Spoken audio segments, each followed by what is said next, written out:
everybody, welcome à Los Angeles. À l'E3, on file dans un instant sur le stand Sega qui ne manquait pas de nouveautés sur sa Dreamcast. La belle Anya nous offrira pour sa part une balade dans le City Walk de Universal Studios. C'est au lycée français qu'on retrouvera une autre jolie fille, Daphné. Enfin, de la zik avec Blink 182. Yeah. Et hop là, salut à tous. Et bienvenue dans Faut que ça saute. Toujours à Los Angeles, la ville du cinéma. C'est dire si ici, à Hollywood, il y a beaucoup de studios. La Warner, Paramount, Sony. Et bien entendu, l'Universal. Tiens bah justement, c'est donc à Universal Studios que l'on va passer cette journée Attraction tirée de films célèbres, trucage à gogo. promenade au milieu des plateaux de ciné. Voilà le programme. Voilà le programme de la journée. Voilà le programme de la journée. Et pour commencer, allons à l'E3. Le plus grand salon de salon jeux vidéo du monde. Aujourd'hui, nous allons sur le stand Sega découvrir sa Dreamcast. À tous ceux qui avaient un peu trop vite enterré la Dreamcast en se disant que face à la PlayStation 2, elle ne ferait pas le poids, je dis regardez bien ce qui va suivre. Ça devrait vous permettre de revoir votre jugement. Car oui, la Dreamcast a fait sensation à l'E3 2000 par la qualité et le nombre des jeux présentés.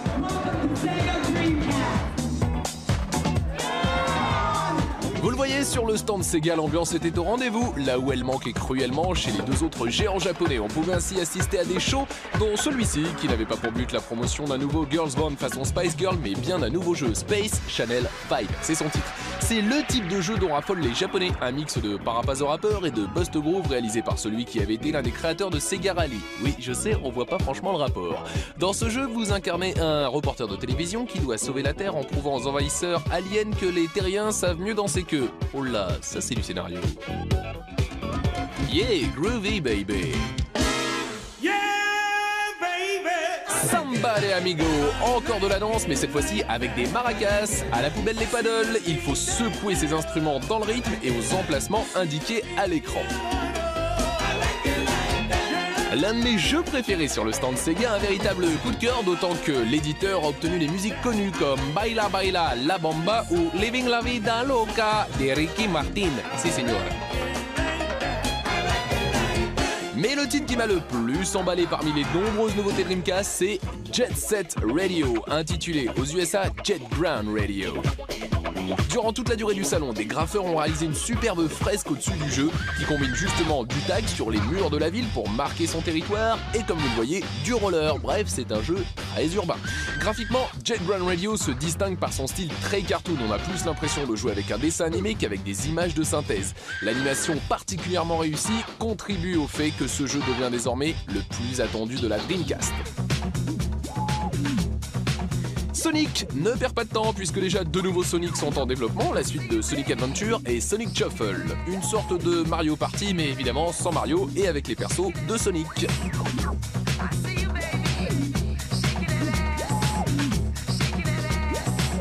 L'autre force de Sega, c'est la gamme Sport qui se poursuit et s'améliore avec la série les 2K1. Comprenez 2001 foot US, baseball, basket, tennis et j'en passe des jeux superbes qui en plus sont pour certains jouables en réseau. En effet, contrairement à la PlayStation 2, la Dreamcast permet déjà de jouer sur le net grâce à son modem et au réseau SegaNet. Bon nombre de nouveaux jeux étaient présentés en réseau, on a ainsi pu essayer la Mini Camera, une netcam qui permet aux utilisateurs de Dreamcast de converser à distance sur le réseau SegaNet. Coucou! Shenmue, il est déjà sorti au Japon et il est certainement le plus beau jeu de la Dreamcast, présenté ici en langue anglaise. Un exploit lorsqu'on sait qu'il s'agit du jeu qui comporte le plus de sons dans l'histoire du jeu vidéo. Du coup, ce jeu risque bien de sortir chez nous, mais pas en français, ça coûterait trop cher. Dommage, il nous reste ces superbes images, toutes extraites, je le précise, de phases de jeu.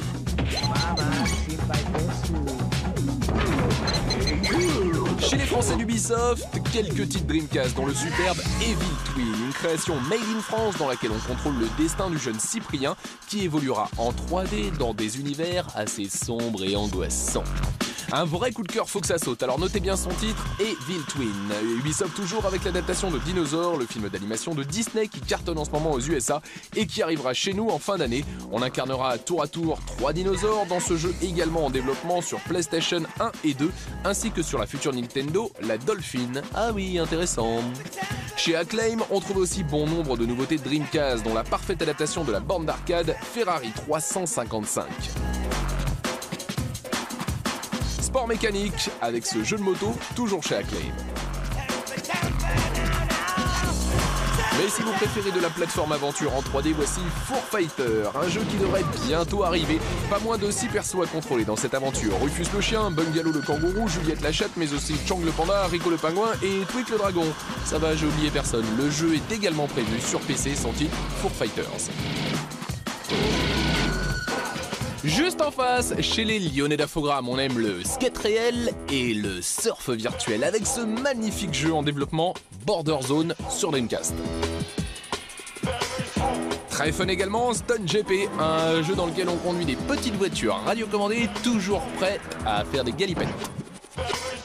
Et quoi de neuf, docteur? Chez Infogrames, on baigne dans les Toons de la Warner, déclinés en une batterie de jeux vidéo dont ce jeu de course où les Toons se tapent la bourre dans l'espace.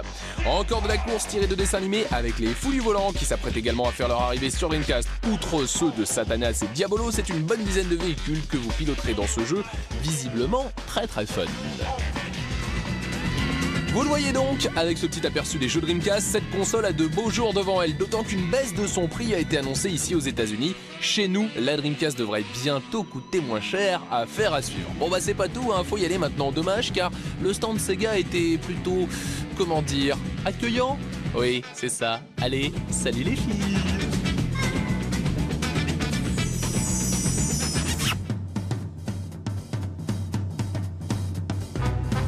Ça y est, maintenant nous sommes entrés dans le parc, je dirais même plus le Jurassic Park, une attraction qui se termine comme ça. Mais avant cette chute vertigineuse, la plus grande d'un manège d'eau du monde, les bateaux traversent le parc d'attractions de Jurassic Park. Et comme dans le film, eh bien ça tourne mal. Au programme de multiples attaques de dinosaures, dont celle du redoutable T-Rex.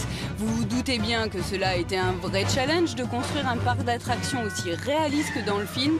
Et c'est un pari réussi car le jour de l'inauguration, toutes les grandes stars étaient là pour assister à l'arrivée par les airs du premier dinosaure.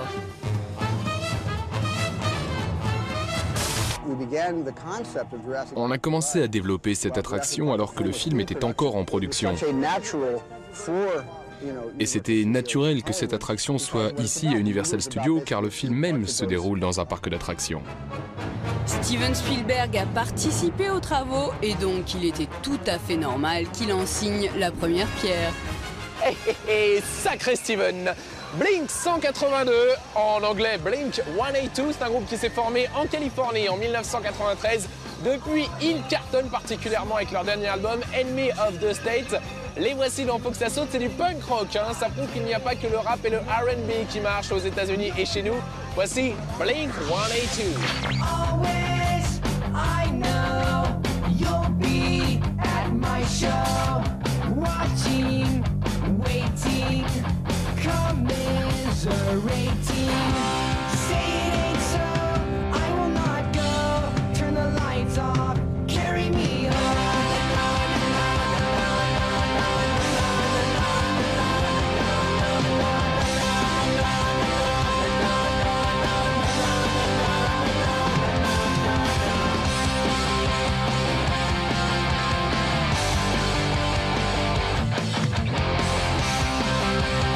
Blink 182 dans Faut que ça saute. On poursuit notre visite de Universal avec une petite sélection de nos attractions préférées. Moi, la mienne, c'est Retour vers le futur, un cinéma dynamique dans lequel on s'installe à bord d'une voiture du film, la célèbre voiture DeLorean.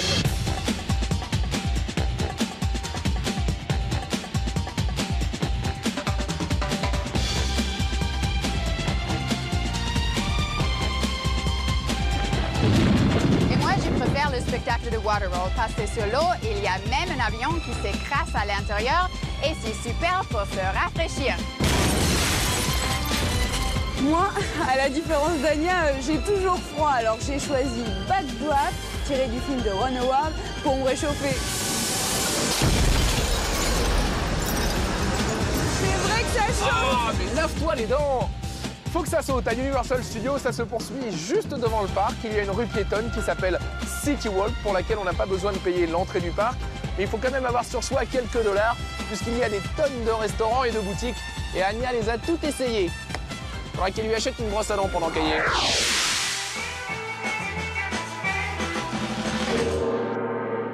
Il y a quelques jours, Universal Studios a levé le rideau sur plus de 30 nouveaux entertainment opportunities, ce qui veut dire dans le jargon des possibilités d'amusement. Ça a l'air moyennement drôle à première vue, je les ai donc presque toutes testées pour vous. Et avec toutes les boutiques qu'ils ont ouvertes, je peux vous dire qu'Anya a dû carburer. En tout cas, c'est sûr que pour dépenser son argent, il n'y a pas mieux que Universal.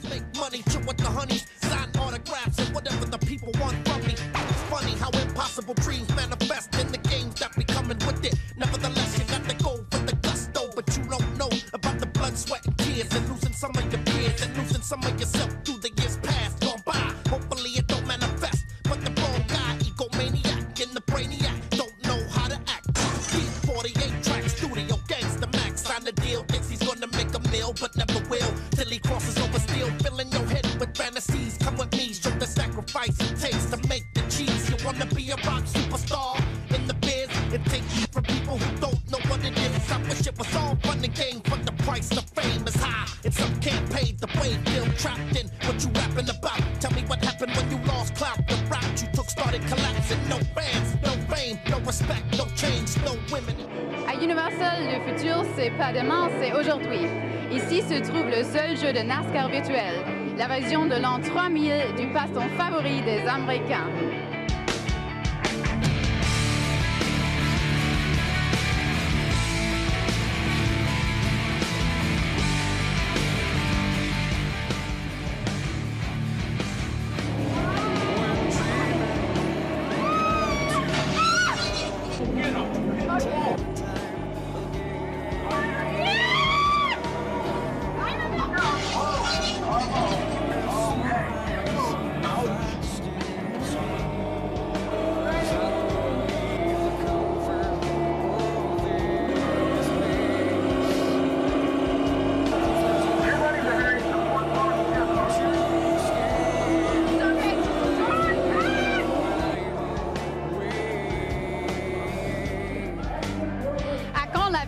Virtuelle de la pétanque.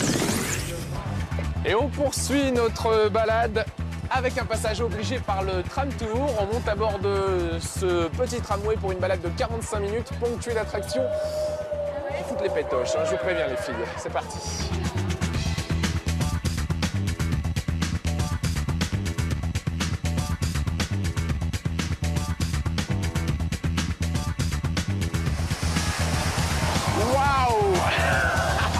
Voilà comment on recrée un ouragan, une pluie torrentielle, une rivière qui sort de son lit ici à Los Angeles. Notre balade au cœur d'Universal continue, mais il ne faut pas oublier qu'Universal, ce ne sont pas que des attractions, ce sont aussi des décors comme ce que vous voyez là, qui peut servir pour tous les décors des films qui se passent en Europe. Et alors, ce qu'on voit là sur les images qui suivent, ces espèces de gros blocs, vous vous en doutiez, vous, que c'était carrément soit des studios de séries télé, des films qui étaient tournés là-dedans? Eh bien si, je vous l'assure. Et quand on trouve le bon jeu, on peut même voir un film, une scène d'un film tourné à ce moment-là. Et ça, je peux vous dire que quand on aime le cinéma comme moi, c'est vraiment génial. On peut ainsi voir des trucages des Dents de la Mer, ou du film King Kong. On peut également assister à un tremblement de terre dans le métro new-yorkais. Sympa hein, la balade, hein? Ah bah carrément. Comme tous les soirs de la semaine, on retrouve Daphné qui a rencontré de jeunes élèves français du lycée français international de Los Angeles. Et puis on se retrouve après pour la suite de la visite de Universal.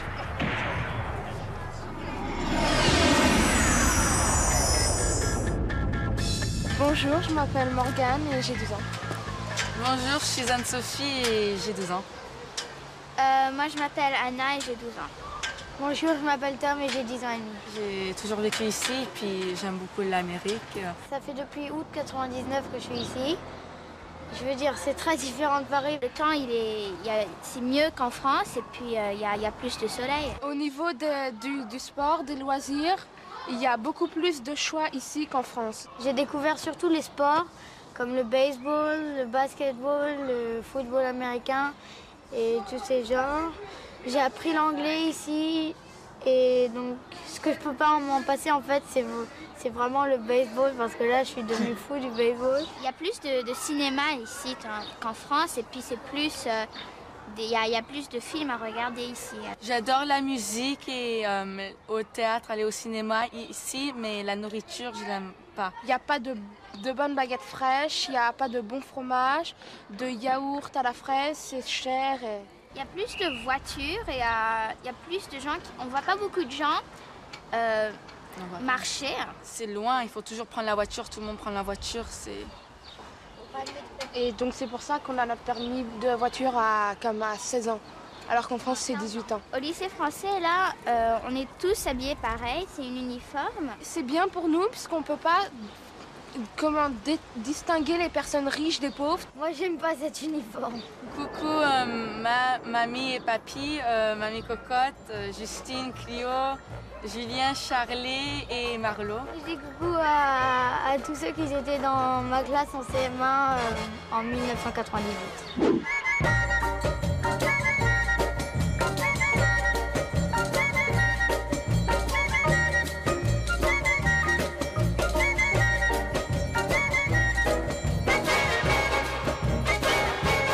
C'est terminé pour aujourd'hui. Rendez-vous demain à l'E3 avec la nouvelle console de Microsoft, la Xbox. Quant à moi, je vous parlerai des films qui cartonnent en ce moment aux États-Unis.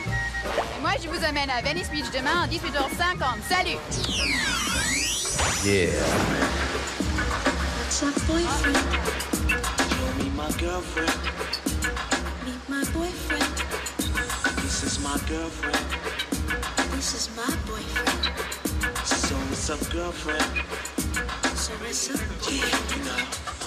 What's up? Ça tourne?